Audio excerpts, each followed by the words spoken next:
Hello and welcome, Chef Pennington here. Today we're doing fettuccine alfredo with garlic butter shrimp.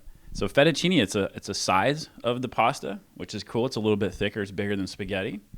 And we're gonna cook some shrimp a very cool way. It's gonna be succulent, perfect. If this is your first time visiting, please subscribe. Hit the bell so you know when we post new content. Much appreciated. Lots of good stuff coming your way.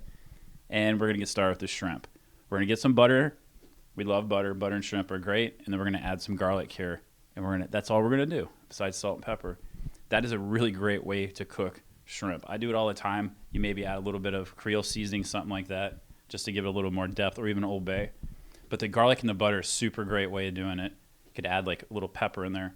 So we're gonna render down some bacon, or I had Spam today, and I really like Spam. I'm just one of those guys. Spam's delicious, by the way. Out in Hawaii, they just love it, and we love it here in Texas too. So we're gonna get the shrimp in there. I'm using some of the Argentinian shrimp. They're really, really delicious. They're essentially rock shrimp. They have a little more of a taste like lobster, so keep your eye out for rock shrimp or Argentinian shrimp. Now we're gonna cook this for about 2 minutes. We're gonna take it off the heat, and we're gonna set it to the side, and we're gonna finish everything else, and then we're gonna slightly warm that up at the end. So those shrimps are ever so slightly cooking while we're doing everything else, and they're gonna be perfect. So we're getting our bacon or our Spam or whatever you like in there on about a medium high, closer to medium, and we're gonna render it down. It means we're gonna get some of the fat out of it. We're gonna cook it, put some color on it, and develop some flavor. If you don't like jalapenos, don't even mess with this, but I like it, and what you're gonna see with this dish is we're layering flavors. That's why this is a really great dish. It's not just everything in one pot. So that's cooked down nicely. We're gonna get some cream cheese. So an Alfredo sauce is essentially a cheese sauce or cream sauce. And there's a lot of different ways of doing it, but we're trying to do this really easy. So we've got some half and half, and we've got half a packet of some cream cheese. You could use whole heavy cream, or you could just use milk, whatever you want. You could technically even use just the cream cheese and add a little water if you really were, you just didn't have the ingredients. Here's some freshness. Ginger goes great with shrimp. It's just one of those things, and particularly seafood all around. And it's a superfood, it's healthy, it's freshness. So we have a heavy cream sauce. We're gonna add a couple of things that's gonna help balance it out, and that's the layering of the flavors. So pimento cheese, I'm from the South. I love it. I've got a link below for the recipe on my website and a video, and it's super good. You guys will love it. It's so simple to make. So as this is cooking down, the thickness is gonna be up to you. You can add a little more of the half and half if need be. And once that's combined, we're gonna turn the heat off and let it just chill out. And we're gonna add some freshness. So you could use cilantro too, but in this case, I like using the parsley. And we really want to cut it up. I mean, like super, super good. We don't want big chunks in the sauce. It'll just look very odd whenever it's plated.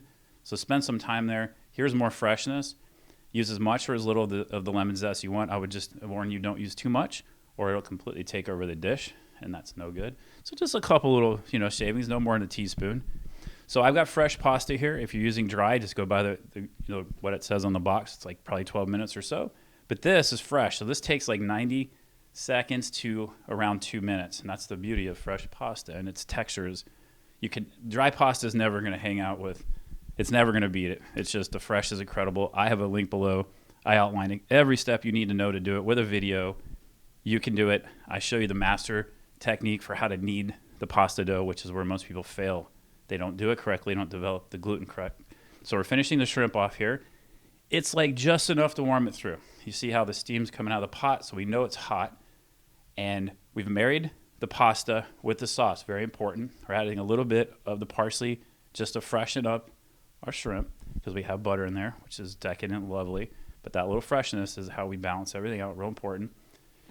You can do the twirl here, try to plate it up nice if possible. And then I really think the black pepper is real important here. That's a lovely ingredient when it comes to pasta. I got Pecorino Romano here. You could use Parmesan cheese or anything. It doesn't matter. But the Pecorino has a little more salty bite to it. I like that. It just, once again, balances out. Go ahead and get your shrimp on there. Get them looking all nice. And we're going to add a little more cheese on top, because who doesn't love cheese? And then a little hit of some of the parsley. A Pinot Grigio goes really good with this. It's got the right acidity level, and it helps cut through the creaminess. So please subscribe. We'd love to have you guys hang around. Links below. I've got the pimento cheese. I've got a link for you so you can check out how to make your own pasta at home, which is super cool. And here are some other posts that you guys might be interested in, and y'all take care.